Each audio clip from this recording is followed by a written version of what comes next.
Welcome to the Cake Sugar Addiction Summit, the world's first virtual conference where anyone anywhere can tune in and listen to experts on the science of sugar addiction and sugar addiction recovery. As you listen to these interviews, you will be introduced to different points of view and different approaches to recovery. It is our hope that one of them will resonate with you and will be your path to freedom. Just a quick reminder that this summit is for informational and inspirational purposes only and is not a substitute for professional medical care. And now we invite you to make yourself comfortable and prepare yourself for a whole new life. Your sugar binging days are about to end.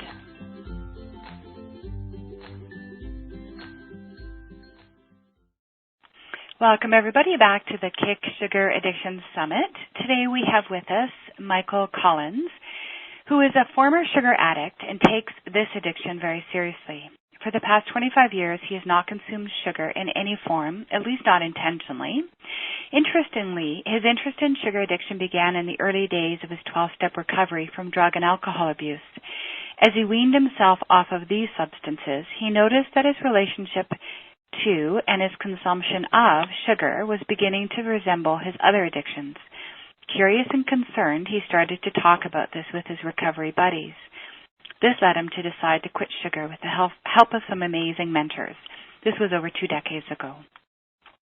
After many years of a successful business career online selling software and information, Michael decided that what really made him happy was helping other people with their addictions. He has written a book on sugar addiction and developed an intensive 3-hour video-based course of the same name called Quit Sugar Now. A firm believer in community support, he has included membership in his private recovery forum with the course. The book and the course are available online at his website, www.sugaraddiction.com. Michael is the founder of 2 popular websites, the one I just mentioned, sugaraddiction.com and bingeeating.com, which offers resources, research, quizzes, and programs of recovery. His book, Stop Binge Eating Now, has been read by and has helped thousands of people break free of sugar and binge eating. The testimonials on his site are living proof that with the right information, the right approach, and the right support, anyone can break their addiction and come out the other side happier and healthier. Welcome, Michael. Well, thank you. I appreciate it. Very nice introduction.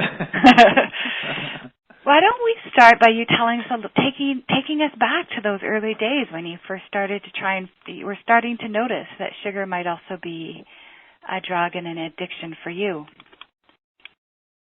Well, let's see. I was getting clean and sober, basically, many, many years ago. It seems like another lifetime, really. And I started to notice in myself and a lot of my fellows in the early 12-step recovery programs that something that akin to the phenomena in college called the freshman 15, and people would instantly stop using drug, or not instantly, but they would stop using drugs, then instantly they'd gain 10 or 15, 20 pounds pretty quickly. And I was no different, and I was binging on pizza and ice cream in the evenings, and you could eat a whole pizza and a whole half-gallon ice cream without too much problem. And more than anything, it wasn't a huge weight thing. I gained some weight, but it was more that fog brain in the morning, that inability to get up off the couch, and what I really came to know and believe in after some research and whatever is basically substituting one drug for another. I didn't have that kind of sweet tooth. I mean, I had a little bit of a sweet tooth growing up, but nothing like that, where I was just constantly eating ice cream, constantly. And one of the main culprits, if you will, is during that process early on, I quit caffeine as well. And I was never a coffee drinker. I was a soda drinker and would drink 8 to 10, 12 to 16-ounce bottles a day. And then I transferred it to just non-caffeinated sodas as well. So the amount of sugar that I was intaking every day was huge, just huge. And anxiety started to be a problem. Like I said, the fog brain, it really literally felt like I had a hangover. So I started to study it, and it just really kind of took. Just something that I was interested in. And they used to call me the weird addiction specialist. they were all focused on drugs and alcohol, which is important, don't get me wrong, but they'd say, Mike, are you sober? Don't worry about the sugar and the flour. But meanwhile, people were gaining weight and just, I don't think, happy with their sugar intake. Mm-hmm.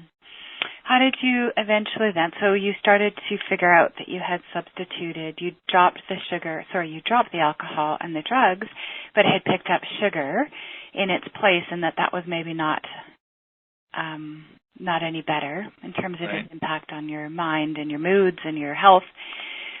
So by what process were you able to successfully kick that addiction? Well, it was a long one. You and I had discussed this. There was a few books out back then. Sugar Blues was one of them by William Duffy. But very few, really. There was very little research or very little interest. Some of the 12-step programs had not even been literally born yet. And so it was kind of long, actually. It took me a couple years to quit caffeine, a couple years more to quit sugar, and a couple more years to quit flour. It was a long process, and it doesn't have to take that long. But I was aware that this was something that was a problem, because my life was I was getting on with my life. I got married. My life was coming back together.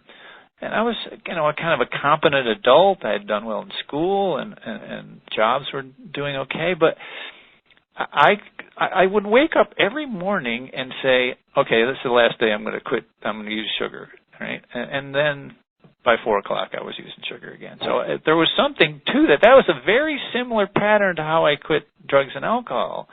I would quit every morning for a decade and then be drinking or using drugs later in the day. And so I kind of tied the two together, if you will. I was like, why can't I just say, okay, just for an experiment, because I was kind of a health nut, running and weightlifting and everything. And I was like, why? I know this is going to be better for my health, but I can't seem to do it.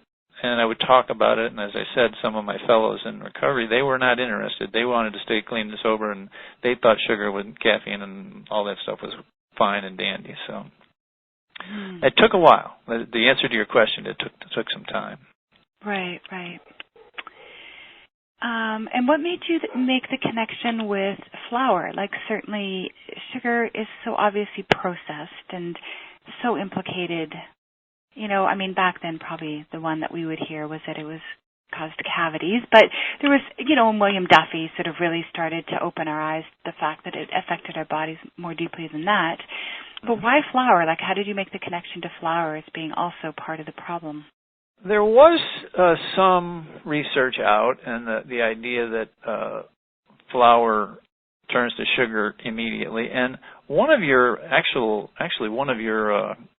summit participants wrote a book back in the day, Kay Shepard, who I think is a great American treasure.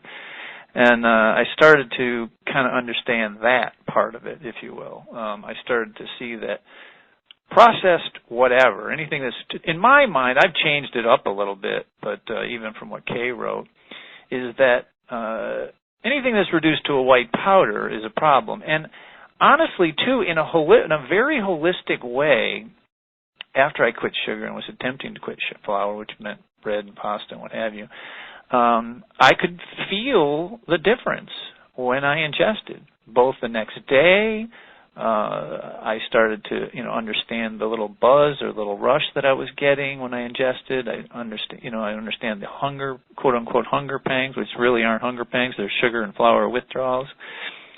And so it really was a process of both listening to my body and digging out the research that was there. Mm-hmm. Wow. So one of the things that you've written about, and I think it's one of the blogs on your site, or I don't know if it's a blog or an article, but was the question, do I have to give up sugar, I guess, and flour for the rest of my life? It's always the first question everybody asks. Right, doesn't it? I can see that you're saying it's the first, really, forever? Can I just give it up for a little bit and then go back to moderation? And what would you say to that? Well, there's I don't want to get too far into this, but there's a great process that's kind of competing, if you will, for the 12-step dominance in the treatment world, which is harm reduction. Kind of methadone grew out of that, and which medically assisted detox, that kind of stuff. But the answer to your question is no, okay? But, no but, okay, is the answer to your question. And what has to happen is everyone that I've worked with that's had success in either quitting or controlling or curbing sugar is there needs to be a time of abstinence between ingestations. In other words, you have to get 10, 20, 30, and hopefully more days abstinent from all sugar products so that you can see and feel and understand how your body reacts and start to journal the reasons that you ingest it. I know you and I have talked about this before, but the thing that people, I think, are missing in the huge equation that is the diet industry, which is billions and I think it's like, last I heard, $60 billion. It's always about the food or the supplement or whatever. And most people don't realize the power that sugar carries as an emotional analgesic, as a drug that helps them feel better about themselves, okay? And because it's ubiquitous and totally free, almost free, carries a very marginal cost, most people can acquire it within their normal diet or products that contain it within their normal diet. And that they have used it, and their mother used it from the womb forward, literally from the womb. They crossed the placental barrier. They have, there's crack babies. Well, there's also sugar babies, in my opinion. People are born manipulating their dopamine receptors, their serotonin in their body by this drug. Now, it's not everyone, but it's a solid third of people that are afflicted this way. And the reason I know this is because I've worked with hundreds of people. I've met hundreds of people who know for a fact that when they quit, when they did get that period of abstinence between themselves, their emotions started to not wreak havoc, but basically come alive again, and they had to find other ways besides reaching for this product to quell when they're mad at their spouse or their child or their parent or their boss or their, have an emotional upset, the way that their mother handed them cookies when they were crying when they were younger. Okay, so this coping mechanism goes away. Add that to a biochemical reaction of about a third of people. And I think it's actually a lot higher, but it's very strong and pronounced in a third of people. They become that stronger physical attachment addiction, if you will. And so it really creates a perfect storm. It's just now. I mean, the science comes out every single day in the comparison of cocaine and sugar, and that rats will shock themselves to death for sugar, but they won't shock themselves to death for cocaine. It really is a powerful, perfect storm of what they need to understand. And they need to understand that time period of abstinence will give them, their body a breather, their emotions time to kind of catch up with what they've been using this product for over the years. And it just really is I know it's something that's just neglected out there in the world of weight loss and trying to quit sugar, and why it's so difficult for people, and why people, they wake up and they say, I'm quitting sugar today, and they can't do it. And they've done this for decades, literally. I think you told me that it was decades, that you had tried. And it took me a long time, too, without having any help or anyone that understood all this. So I'm sorry I rambled on a little bit. I hope I answered your question. Yeah, it actually sort of flowed into another article that you wrote called Sugar in Your Emotions, The Real Secret to Quitting Sugar. Right. And and the answer to the question, what is the real secret to quitting sugar? And for you, it's learning to find other ways of meeting our emotions and Exactly. Well, first is to become aware. Okay, this is something most people are not made aware of or cognizant of in any way, shape, or form. It's something that's a two and two they don't put together. Okay, so here they are with in every diet book and every diet program, even every quit sugar detox and every quit sugar thing is all about the food. What do I eat? What do I eat? But in my opinion, it leaves people hanging at day 15 or 20 or 30. It leaves them hanging as to why this weird emotional upset that's happening. Why am I a little weepy? Why can't I even handle my boss today? And they literally re-ingest because I have a meeting today. I cannot be this person. I can't be breaking down crying. I can't be upset. I have to turn these emotions off. I have to feel better. And they don't do it like, they don't say it the way I just said it. They do it unconsciously because they've been doing it unconsciously since they were small children and their parents were doing it to them. And it sounds extreme and it sounds very drug-like, but until people marry and understand that the sugar has been toying with and manipulating their emotions for many, many years unconsciously, then they don't ever get to the other side. Right. And that's why most people fail at diets, because they get somewhere, maybe they substitute exercise, maybe they substitute work, maybe their life is going well, maybe they substitute a relationship, whatever.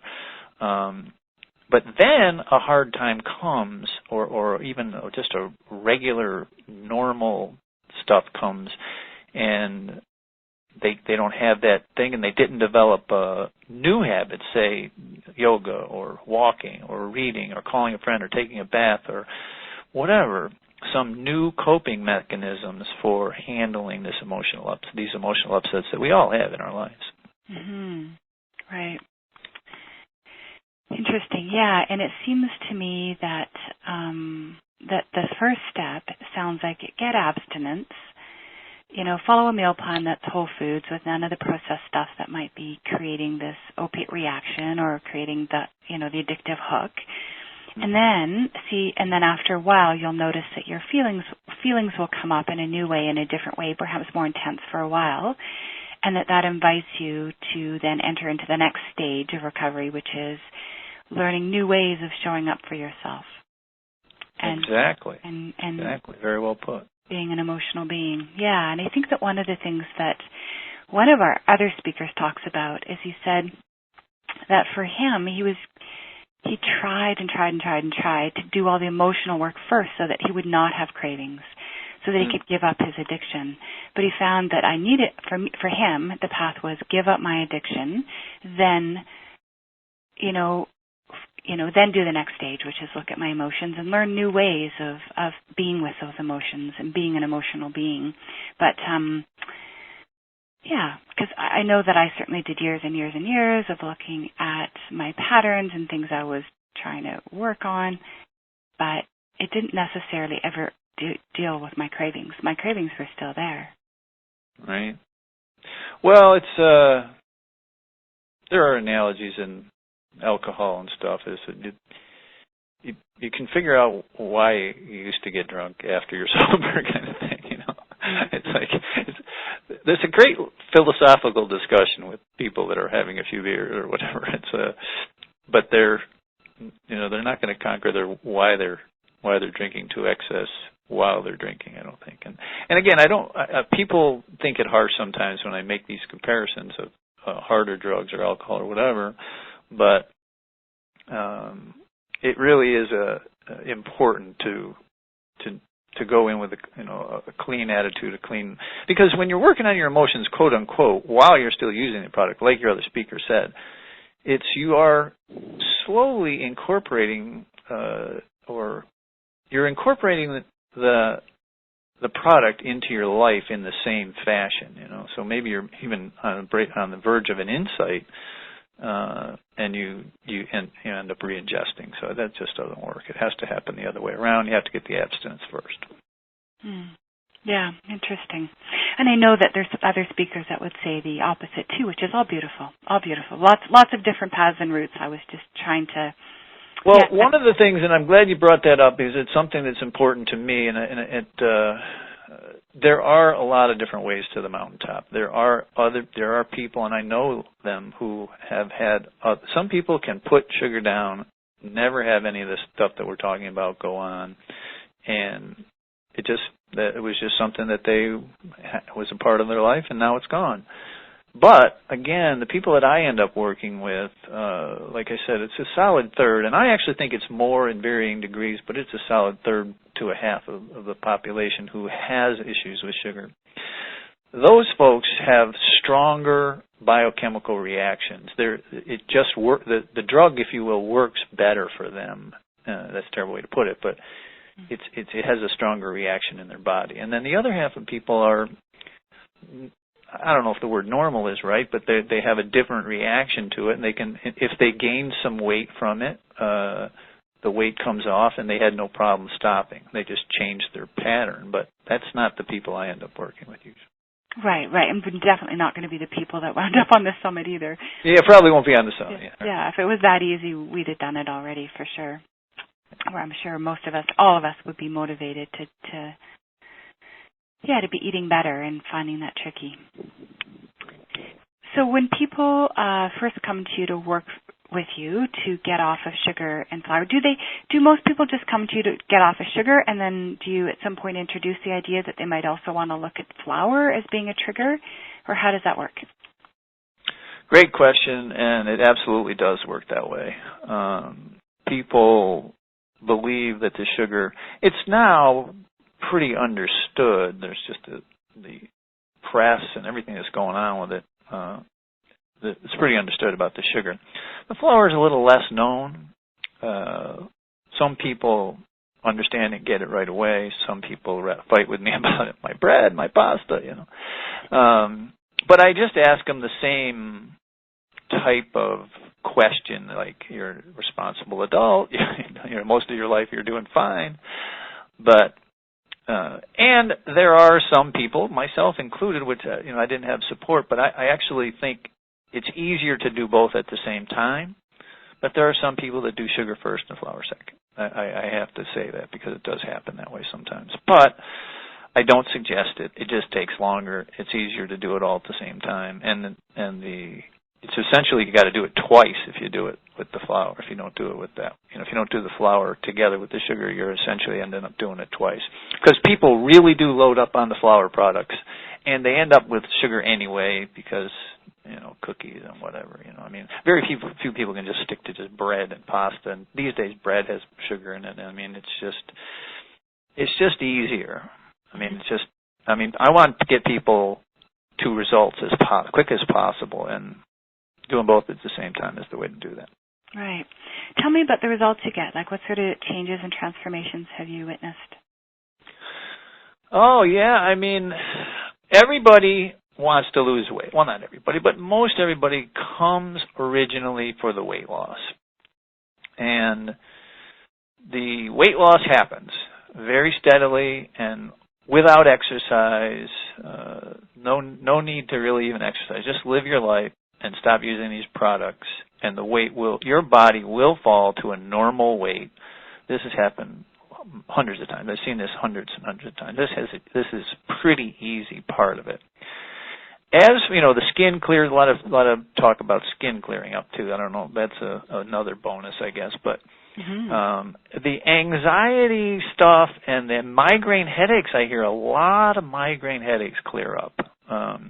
Now, again, they may need to incorporate caffeine in that abstinence as well for the migraines to go away. And I do not suggest, just as a quick side note, that people continue to use caffeine while they try this, because there's too many, they're too mixed together in sodas and coffees and what have you. And to get straight caffeine is, only straight black coffee, I guess, or tea. And I suppose it's possible, but I would suggest not. But anyway, that's another summit maybe. But there's been I talk about the peace of mind. I talk about the goals being accomplished. I talk about the just general feelings of well-being return, lessen the anxiety and less feelings of impending doom, which is another kind of drug analogy where people are off of medicines of all kinds, psychological meds of all kinds, and diabetes stuff, lessening of diabetes meds. It just goes on and on. I mean, by now, and you have some of the most amazing speakers, Nancy Appleton and some others who Nancy actually has a list of 100 physical things that sugar causes, and I see these things clear up all the time, whatever they may be on her list. All kinds of stuff, yeah. Right. Lots of great results, yeah. What about the detox process? I know for me that was incredibly, incredibly difficult. So what do you see around detox, and how do you support people through that? Another good question. People don't take it like an opiate detox or an alcohol detox, and in a lot of ways it's not as physically overwhelming, if you will, but it is a real physical occurrence, and there are a lot of symptoms, the headaches, the night sweats, the anxiety, the emotional upheaval. Sometimes emotional upheaval, depending on your habit, starts almost immediately, like literally the second or third day. And those emotions are strong, and those feelings that are just flooding through your body you don't really know how to deal with, kind of thing.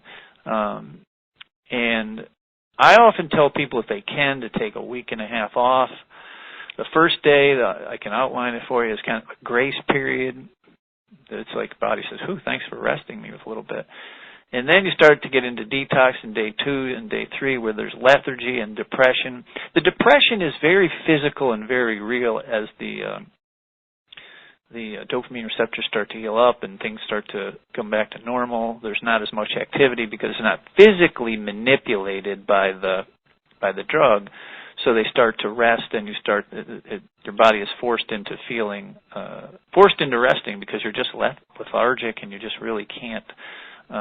You feel just out of it. You can't get up off the couch, but you're just so tired. It's just your body. You get flu-like symptoms. People think they have flu. I don't want to rush over the depression part. You don't need to rush off and get some kind of pill to handle it. You don't need to. It's really just a physical thing, and it will pass. Eat well, exercise, it will pass. People's withdrawals happen physically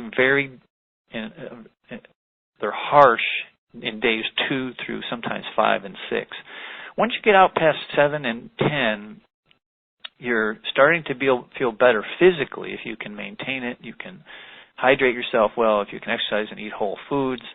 You get out there physically, you're going to be okay out past days 7 and 10. Some people, it's even longer than that, up into 2 weeks where they're just physically out of it. But these are people with heavy, heavy, heavy sugar habits over years.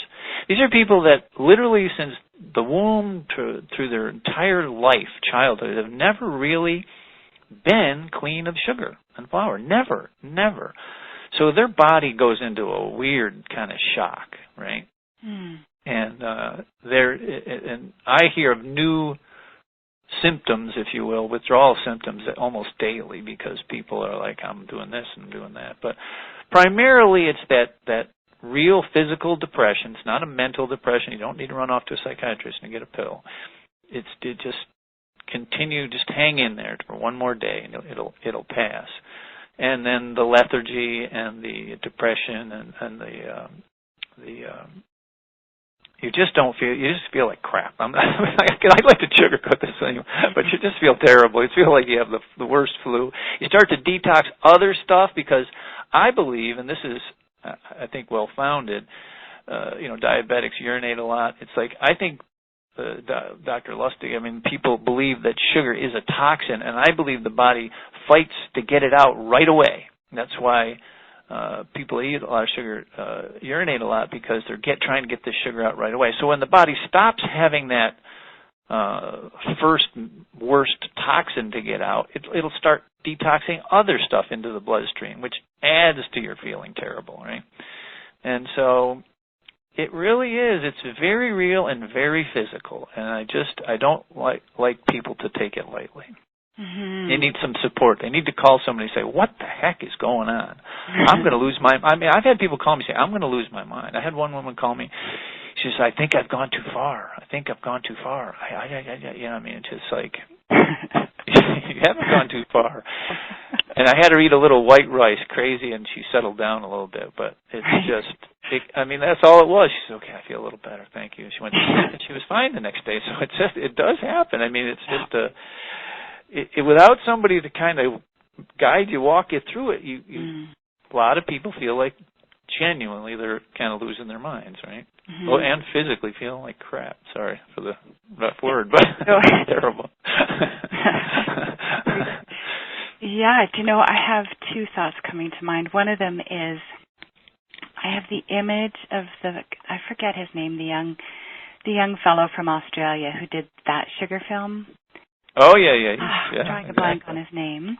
But anyways, he, of course, did sugar for 30 days, and he only ate sugar from healthy foods. Like, it wasn't like the obvious glaring. Anyways, so then at the end, he comes off it, and there's these images of him, like, sleeping on the couch, drooling, and he's just like this mess for 2 weeks. He's so, like, lethargic and depressed, and anyways, he bounces back. But it's just adorable. Like, I was remembering images of him as you were speaking. And he was a healthy, non-sugar-eating guy before, you know. And he was very courageous. I would not do that. I would not subject my body to that again. Yeah. He was very brave to do that. Yeah. And then the second thought that I was remembering when I got my abstinence, it was through a 12-step program that required everybody for the first 90 days. When you came into program, they gave you a whole food meal plan, and you called it into your sponsor every day. And that was what you were going to eat for the day. And then there was a huge long phone list. You could call anybody in the world anytime to chat if you were having, if it was tough going, as it is for everybody, the first couple of weeks especially. But one of the things that was really interesting about this particular approach to helping sugar addicts and food addicts get clean and sober, as they say, is that you're not allowed to speak for 90 days. Actually, you have 90 days of back-to-back abstinence, like 90 straight days in a row. And I remember thinking, why? Like, why is that? Like, why can't we share? And it was explained to me in many different ways, but basically it's this, because you're kind of crazy for the first 90 days. Everything's balancing itself out, your brain chemistry, your blood sugars. Just, honestly, just get your 90 days. You'll be a completely transformed human being. And then please come to the front of the room and tell us your story. And then after that, come up every week and tell us your story, the newcomers, right? And then the focus becomes on the newcomers and the new people coming in who are going to go through this 90-day transformation. So anyways, I was just echoing what you're saying in terms of what I saw through my program as well. Are you still there?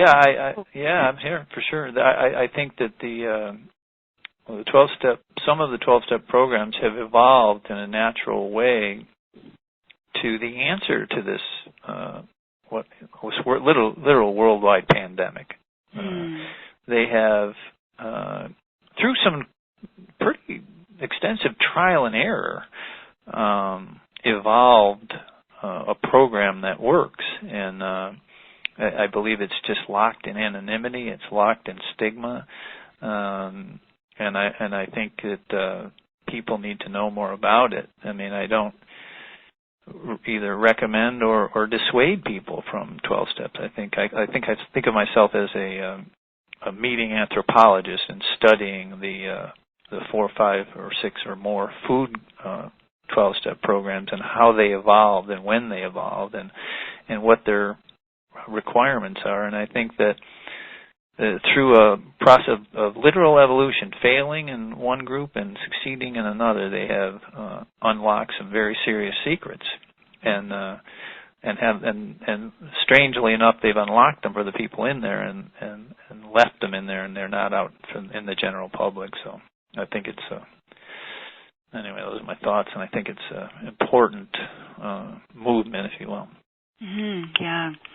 And I definitely have taken great care to make sure that there's a variety of perspectives, that some people find their path through 12 steps. Some are rational recovery, some are through emotional routes, Right. some of them are through spiritual routes, right? There's a book called Holy Hunger about a woman with an eating disorder who said it wasn't until she truly connected to her spiritual self and a higher power that she found her recovery. So there's so many different ways.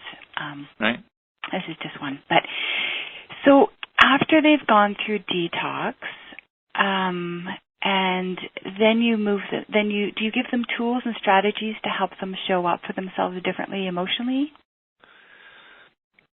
I do, absolutely. I think the hardest thing, or a couple of the hardest things for people who have used these products for emotional quelling or emotional support, if you will, over the years, is to care for themselves in a deep way, or figure out ways to care for themselves in a deep way.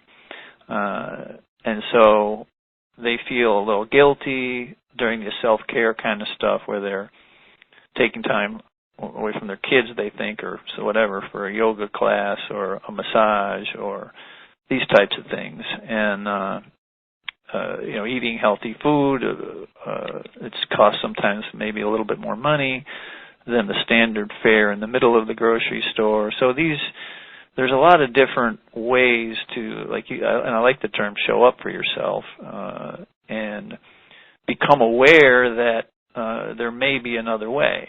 And it's not like people aren't looking for another way. As we've mentioned along this whole call, is that people, they can't rationally understand why they're not able to put the stuff down.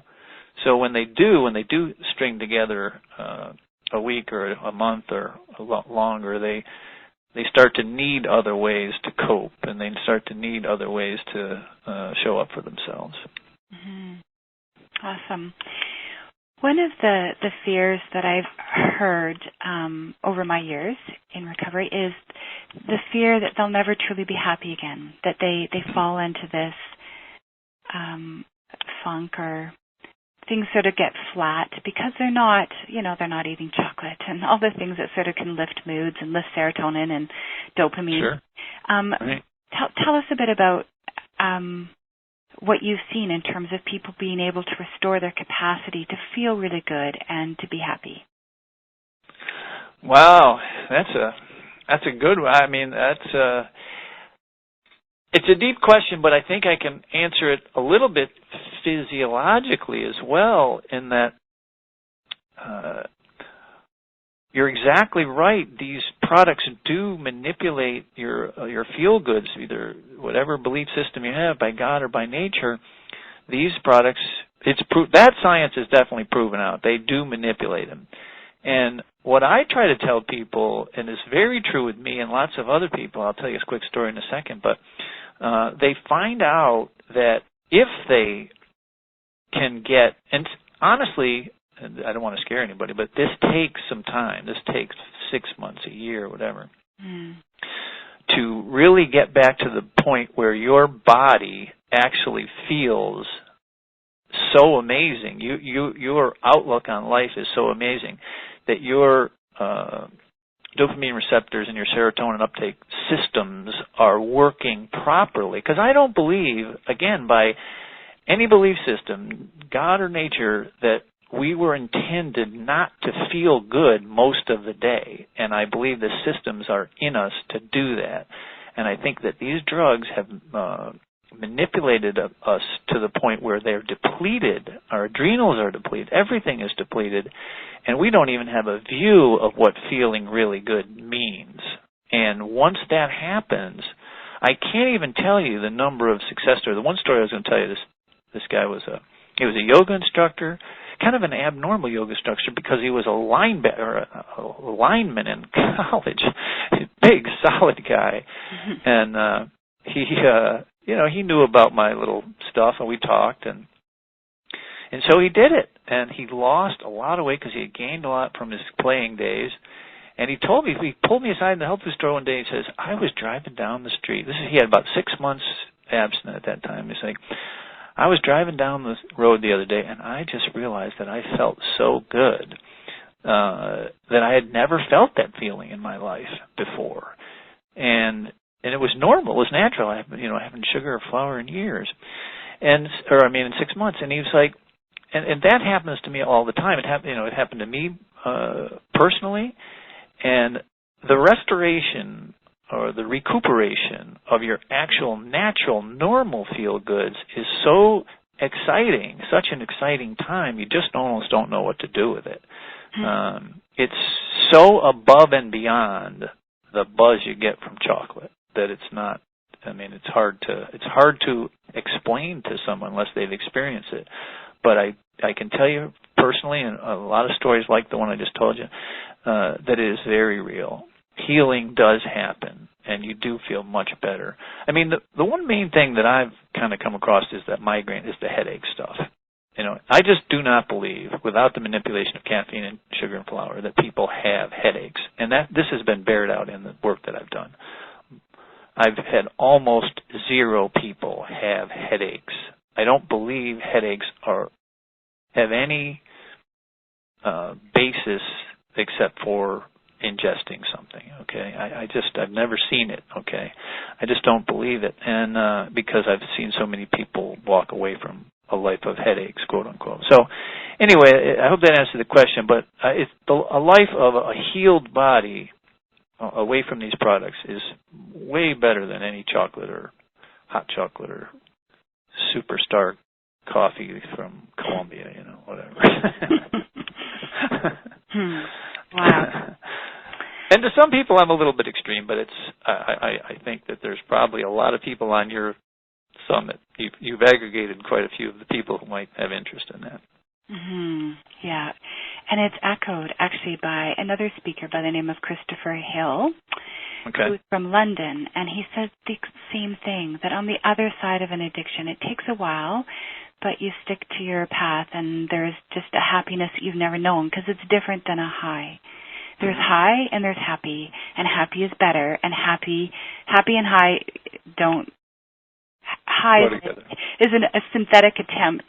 It's using a drug to feel happy, but it's a different feeling. And he says, I promise you that you will discover a kind of happiness on the other side of your high that blows the high away.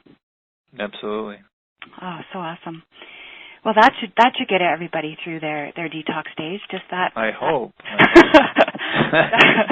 Yeah. Awesome. There's another really cool thing that you've written in your work, and you say that two other things that have helped many of the sugar addicts and food addicts that you've worked with are two things. One, that they see themselves as pioneers of sorts, and two, that they want to do this thing so they can help others. Can you tell us a bit more about that? Yeah, it just evolved watching folks as they kind of worked their way through it, and as I got to know them, that they're pioneers in a lot of different, in their businesses or their lives or whatever, in their school, their athletics, whatever. They were and are and continue to be people who are not afraid of the societal pressures of being different. So that, I guess, people describe pioneers as the guys with the arrows in their back. Those are the pioneers. And it's true. It's the people who are willing to go out first. And people use whatever reasoning, like stepping out on faith. Like right now, in my opinion, we can't make a causal link between the things we're talking about. The possibility of Alzheimer's, the possibility of your brain developing better, the possibility of your feeling better. It's only anecdotal and experiential evidence that we have, that we've lived through for I have for 20 years and 20 plus years. And so people have to step out a little on faith, so they need to be a little bit of a pioneer and take other people who've walked the same path, borrow from their belief system, borrow from their successes, borrow from their experience, and do it themselves. And the second part is somehow the same group of people likes to help other people. They like to spread the message, if you will. They like to, they want to do it. One of the most powerful things that I've come across is people want to do it so they can so their kids don't have to suffer through it. Now, that's a small example, but people help others, but they really don't want their kids to go through it. And I was that case. I mean, I just didn't want my children to go through, addictions of any kind, first of all, but mostly this socially acceptable one where there would be weight gain. My wife's family had serious weight issues in most of their family for generations. And so I just really did not want that to be a curse on my children. So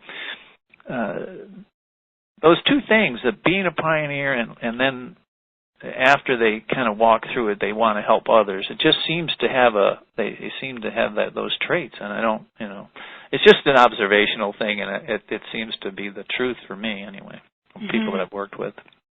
Right, and why I think that at this stage of the game, it's still because sugar is everywhere and in everything.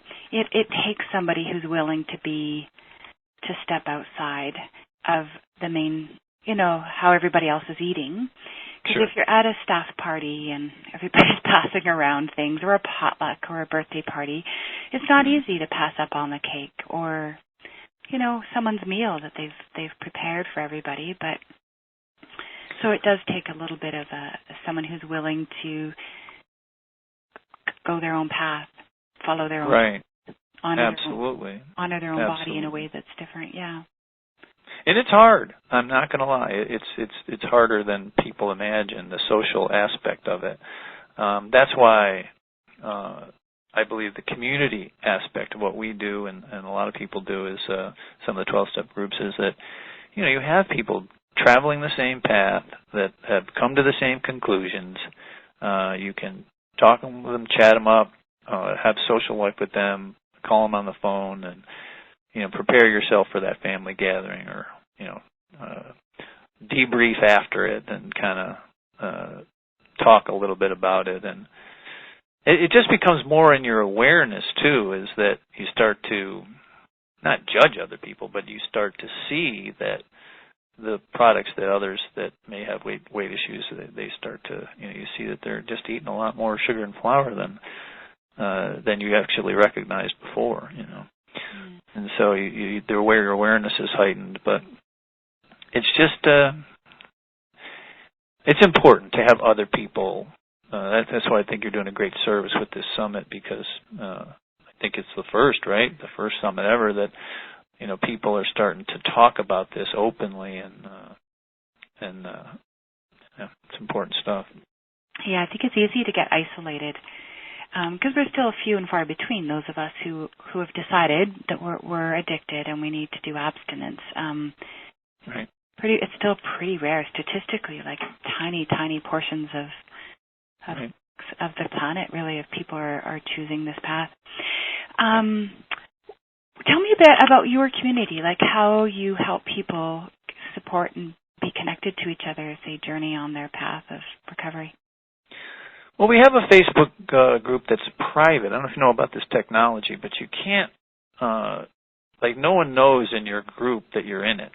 And it's a very, very interesting new technology from Facebook that, a lot of times we have a closed group or just a regular group. You can search it on the internet, whatever. You can't find this unless you're asked to be in it. So there's just different ways. Forums, we have a forum that people can talk to one another, and I recommend that in whatever way. If they end up at a 12-step meeting, that's fine. I know we recommend a few of those too, but I just see it as such an important part of the equation, and without which the isolation is just too much. I mean, it really, the power of the drug, if you will, the power of the hold it has on folks starts to come out when people try and do this alone. Because I get a lot of people that tell me this, that they tried to do it alone, they couldn't do it. And then when they were, had someone to talk to, even if it was just me, before we had a group, it was easier for them to just, they didn't feel alone, isolated, an outsider. Right. And I did want to mention that, in some of the treatment center worlds and different stuff, that some people and some educators believe that the restrictive nature of an abstinence is detrimental. And I understand that rationale, I understand that thinking, but the idea is I don't think that there was, that strong biochemical reaction that, like I say, about a third or half of people have, people that have the problem, the issue, if you will. I mean, to me, in a logical sense, that this is not there's no bodily function that needs fructose. Bottom line, there is no, they just don't, it's not required for anything.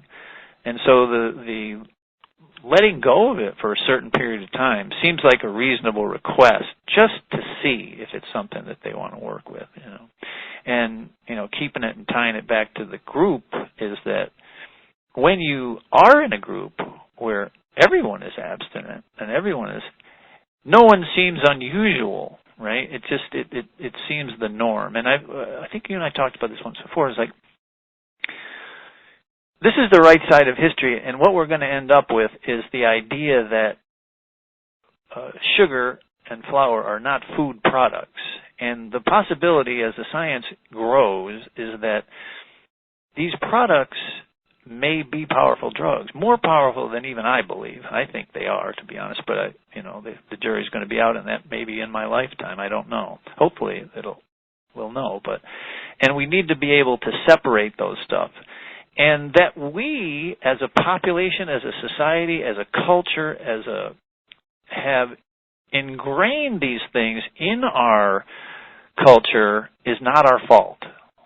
We cannot blame ourselves. And so you and I have seen it in our lifetime, and everyone on this phone probably has seen it in their lifetime, the change in norms, societal norms of drinking and driving and smoking in public. From back when I was young, drinking and driving was not as demonized as it is, as well it should be. And same with smoking in public. And I think we're going to see that with sugar. I know for a fact that England has passed a tax. New Zealand and Australia are way ahead of us. There's a city in Virginia, I think it's Virginia, New Jersey, just passed a sugar tax. This is happening. There's a great author out there, a sci-fi author, says the future is already here. It's just not evenly distributed. And so if you do the research, you will see that the people who are the pioneers, the people who are ahead of this pandemic and understand that maybe their body doesn't treat this product well, they may have 5, 10, 15 years before science says, they name it to the DSM-5, So anyway, I got on a little ramble there, but I get carried away. But you understand what I'm saying. This group may be small now, and I think the group part is important, but it's not going to be small in 5 or 10 years. Right. It's going to hit a tipping point, and right. There'll be more and more people there'll be more and more people every day motivated to say, hey, maybe I should cut back on my sugar. And for many people, they'll just do it. It'll be easy. And for some, they'll go, wow, that is so much easier said than done. And then they'll reach out and they'll realize that there's so many resources and there's so many people just like you who have got your abstinence and are turning around to help other people find that freedom and that happiness and that health that all of us want. We just didn't know that sugar for some of us was in the way, right? Was undermining us every step as we blissfully enjoyed our favorite foods, not knowing. Yeah. Well, absolutely. And an anthropological look at this, this just worked its way into our society over hundreds and thousands of years. And here we are with the science to start understanding what the heck's going on. Mm-hmm. And sadly, like cigarettes and drinking and driving, we may have to work ourselves out of it a little bit. Mm-hmm. And each person who decides to go on the journey, it'll be a little lonelier if you don't have some folks to go with you. But it's the right side of history, as the quote goes. Right. How do you, I know we should probably wrap up here quickly. How can people work with you? Do you work with groups? Do you work with people individually? How can someone connect with you and have your approach to recovery be theirs? I do personal consulting. You can just contact me through the website, or personal coaching, if you will. Mm-hmm. But we have a small product that initiates you. It's very inexpensive, which grandfathers you into the forum, which is a group of folks that are doing this and that we talked about. And so they mostly just go and take the sugar quiz, which is from the Yale Food Addiction Study. It's kind of takeoff from that. And it's just 10 questions. Just go to the sugaraddiction.com and take the quiz, and you'll get all the information. You get on a mailing list to get some information. You'll find out other people that are involved, other people that are doing it. It's really that's simple, you know. It's just got the introductory book. I got some videos that I send you, and that, you know, you go there, you get 3 free videos and then some other stuff. And you know, I do mail a little bit. People, you can unsubscribe if you want, but people mail. I just tell people that have an interest in this topic what I'm thinking, what's going on, you know, and what my thoughts are. And I encapsulated. Thank you very much, by the way. I encapsulated them a lot in this last hour. So a new resource. They may have heard some of it if they already listened to this call. Right. Great. Okay, well, my final question for you is, what is your hope for sugar addicts? Wow, that's a good one. I should have been prepared on that one. My hope for sugar addicts is just awareness, really, that any level of awareness is going to move you forward. As we've mentioned numerous times on the call, and there's a lot of ways to the mountaintop, and there's, some people use different methods, but the awareness that science is coming through daily now, that this product may not be great for you or your children, and you may want to just take a second look at it, just an aware look at it, based on the facts and not through hundreds or thousands of years of culture and culturation into the culture of this product, then you're going to move forward. If you have an issue with it, reach out to some folks and try and talk to some folks about it or get some information about it, but mostly that you're aware that, again, if you're on this summit, you're probably a pretty aware individual, but if it's causing an issue, to try and put 30 or 60 days of abstinence behind you and just see how your body feels, see how you feel. Mm-hmm. And that's about it. Just and to take it seriously too. I mean, do I get 3? You get 3. Do I get more than one? Do I get more than one? You do. and to take it seriously, because it is serious. I mean, diabetes and Alzheimer's and things that are, some that we know it causes and some that we know it might cause. And if Nancy Appleton's book's got 100 of them listed, and I believe almost all of them. So. Mm-hmm. It's 141, and she read some to us. I know, it's read some of those to us in her interview. And she reminds everybody that these are quotes that she takes specifically from medical journals. They are completely irrefutable. Wow. It's amazing. In fact, I should get that on the on the website as a resource, just so people can refer to it. It's really incredible. Awesome. Well, thank you so much for your time, Mike, and your websites, your work, for being a superhero in this area. Well, thank you for having this awareness building tool for folks, because you have really put together a list of just amazing who's who of people that I've been studying for years and follow regularly. So, thank you. Have a good day. You too. Take care now. Bye-bye.